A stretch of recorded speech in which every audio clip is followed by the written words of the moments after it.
Hello,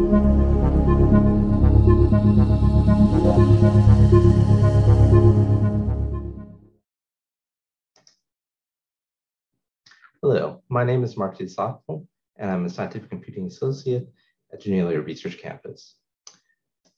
Today, I'm going to talk to you about processing light chain microscopy data in Julia. So light chain microscopy is an advanced technique that allows us to capture 3D images of living organisms. I'm doing this in the lab of Philip J. Keller with microscopists Raghav Chetri and Bengquan Wang. So the goal of my project here is to compress 2 GB of image data in 1 second.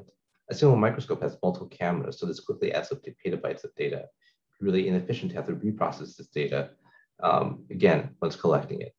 So what we would like to do in real time is to chunk, compress, and save this data to disk. Julia allows us to process image microscopy data using state-of-the-art solutions.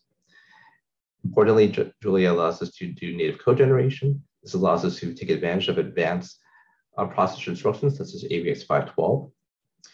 It also allows us to use other solutions in C, such as the BLOS meta compressor or Marvis writer. It allows us to use programs in Python, such as in the Parry viewer. It also allows me to use Java to take advantage of all the bioimaging algorithms that have been implemented on the Ph.D platform. And eventually, this also allows me to do more GPU processing after acquisition.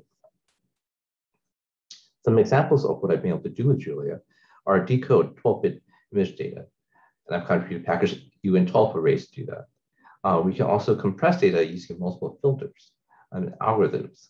I've contributed to several packages, such as the BLOS2 Julia package. We've also been able to use this Julia to write data to HDF5-based formats. I've contributed the Julia findings for a Marvis writer. Importantly, Julia allows us to combine all these steps into a single native code solution in order to do this very efficiently. So besides the packages I mentioned that I've introduced, I've also had the pleasure of contributing to other packages, such as interpolations, which I maintain, Java call, HDF5 to JL, BLOS2, and GR. I just want to thank everyone, especially Phil Keller at the Keller Lab, Stefan Prebisch, who's my team leader, and Stefan Stoffel, who sits my mentorship committee. If you'd like to join us, check out hhmi.org/careers. Thank you.